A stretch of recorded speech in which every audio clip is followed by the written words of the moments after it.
Hi friends, welcome to support to learn YouTube channel. तो अपन ने लास्ट लेक्चर में डिस्कस किया था थर्मोडायनेमिक्स प्रोसेस में से पहला प्रोसेस आइसोबारिक प्रोसेस। तो अब अपन डिस्कस करेंगे इसका सेकंड प्रोसेस जिसका नाम है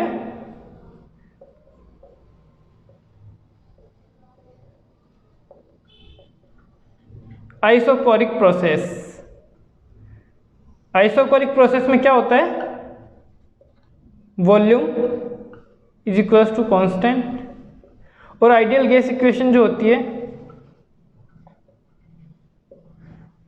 वो होती है PV is equals to nRT, जहाँ पे मैंने आपको बताया था n नंबर ऑफ मोल्स और R जो होता है गैस कांस्टेंट, यानी ये ऑलवेज कांस्टेंट और V भी यहाँ पे कांस्टेंट।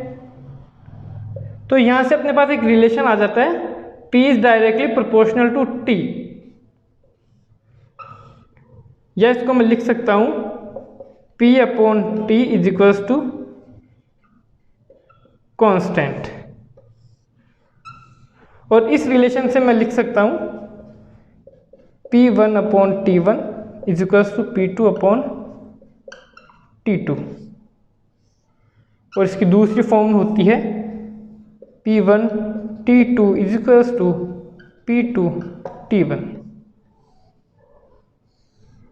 तो गाइज आप इसको पॉज करके नोट डाउन कर लेना, मैं आगे चलता हूं।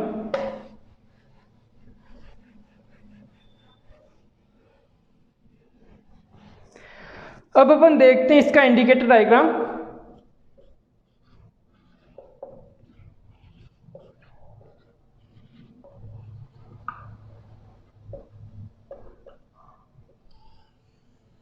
जिसको अपन बोलते हैं पीवी डायग्राम। इंडिकेटर डायग्राम का दूसरा नाम है पीवी डायग्राम, क्योंकि जो अपन इंडिकेटर डायग्राम बनाते हैं वो बनता है प्रेशर और वॉल्यूम के बीच में। तो अपन इसका ग्राफ जब प्लॉट करते हैं तो ये हो गया वॉल्यूम और ये हो गया प्रेशर। देखिए V कांस्टेंट होता है तो V कांस्टेंट दैट मीन ये अपन इसका ग्राफ प्लॉट कर लिए। अपन यहाँ पे लिख सकते हैं P2 P1। अब अपन डिस्कस करते हैं इसका वर्क डन। वर्क डन जो होता है वो होता है del W is equals to P dV। और देखिए यहाँ पे V is equals to constant तो dV इज इक्वल्स टू 0, तो according to this del W is equals to 0। Pause करके नोट डाउन कर लेना, मैं आगे चलता हूं।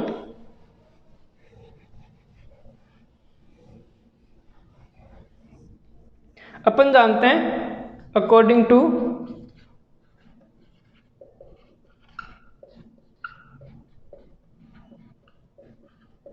First law of thermodynamics del Q is equals to du plus del W। और अपन ने जस्ट अभी डिस्कस किया था डेल W यानी वर्क डन जो होता है वो होता है 0। तो यहाँ से अपन एक और फॉर्म लिख सकते हैं del Q is equals to du। तो ये अपने यहाँ पे आइसोकोरिक प्रोसेस जो होता है वो कंप्लीट होता है। अब अपन डिस्कस करते हैं इसका नेक्स्ट प्रोसेस, थर्ड प्रोसेस,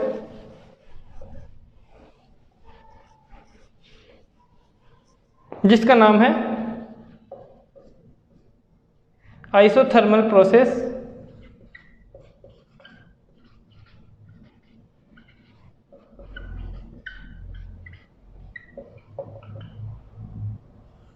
इसका दूसरा नाम है स्लो प्रोसेस। अपन इसको स्लो प्रोसेस इसलिए बोलते हैं, जो आइसोथर्मल प्रोसेस होता है इसमें टेम्परेचर जो होता है वो होता है constant.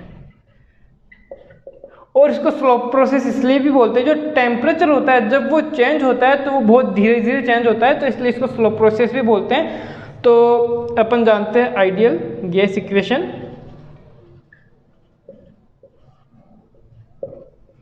PV is equals to nRT। यहाँ पे देखिए nR जो होता है वो कांस्टेंट होता है और यहाँ पे T भी कांस्टेंट होता है। तो मैं यहाँ से लिख सकता हूँ PV जो होता है वो होता है कांस्टेंट, और यहां से मैं इसको लिख सकता हूं दूसरी फॉर्म में P1 V1 is equal to P2 V2, और इसकी दूसरी फॉर्म लिख सकता हूं P1 upon P2 is equal to V2 upon V1। ठीक है गाइस, मैं आगे चलता हूं, आप इसको पॉज करके नोट डाउन कर लेना।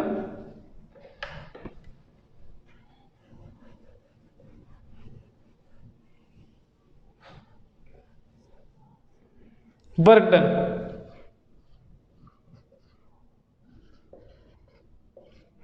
वर्क डन जो होता है अपन जानते हैं वो होता है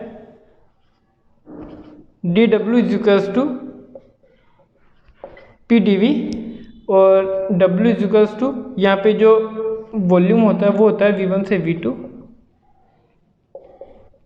PdV, या अपन लिख सकते हैं इसको W is equals to V1 से V2।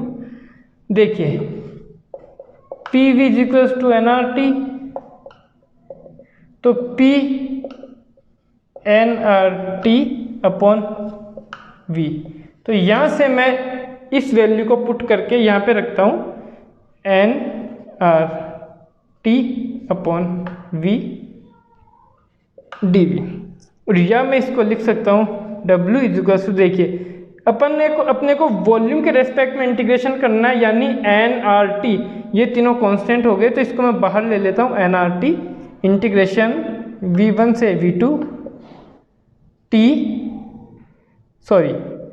1 upon V dV। आप इसको पॉज करके नोट डाउन कर लेना, मैं आगे चलता हूं।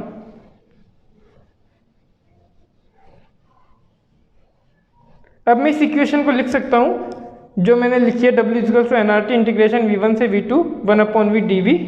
इसको मैं लिख सकता हूं, इंटीग्रेशन अपने को मिलेगा W equals to nRT 1 upon V का V के रेस्पेक्ट में ln इंटीग्रेशन होता है ln V2 अपॉन V1, और अपन जब ln को log में चेंज करते हैं तो अपन करते हैं 2.303 nRT log 10 बेस में V2 अपॉन V1। ये हो गया वर्क डन। और हाँ, अपन ने एक चीज मिस कर दी अभी, इंडिकेटर डायग्राम, तो वो अपन अब डिस्कस करते हैं। आइसोथर्मल प्रोसेस के लिए इंडिकेटर डायग्राम,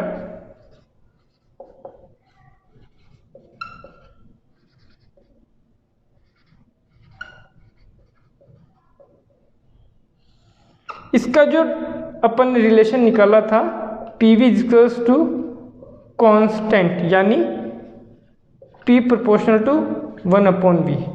यहाँ से अगर मैं इसका ग्राफ प्लॉट करता हूँ, दैट मीन जब मैं V को बढ़ाता हूँ तो प्रेशर कम होता है, और मैं V को कम करता हूँ तो प्रेशर बढ़ता है।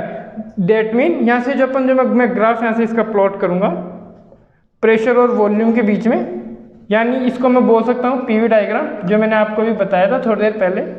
क्योंकि अपन प्रेशर और वॉल्यूम के बीच में ग्राफ प्लॉट करते हैं तो इंडिकेटर डायग्राम को अपन PV डायग्राम भी बोलते हैं। तो देखिए ये हो गया वॉल्यूम V और ये हो गया प्रेशर P। इसका जो ग्राफ अपन प्लॉट करते हैं वो प्लॉट होता है, देखिए ये प्लॉट होता है इस तरह से। यहां से मैं आपको बोल सकता हूं ये जो पॉइंट होता है ये हो गया V1, और जो अपन यहाँ पे ये हो गया V2। जब अपन ने अभी वर्क डन निकाला था उसमें भी अपन ने लिमिट लगाई थी V1 से V2। तो देखिए इस ग्राफ से आपको दिख रहा है जैसे जैसे मैं वॉल्यूम की वैल्यू बढ़ाता हूँ तो प्रेशर की जो वैल्यू है वो कम होती जाती है। जैसे मैं वॉल्यूम की वैल्यू बढ़ाऊंगा तो प्रेशर कम होगा, जो इस रिलेशन को सेटिस्फाई करता हूँ। तो गाइस ये अपना हो गया इसका इंडिकेटर डायग्राम। और अब अपन डिस्कस करते हैं इसका first law of thermodynamics isothermal process के लिए।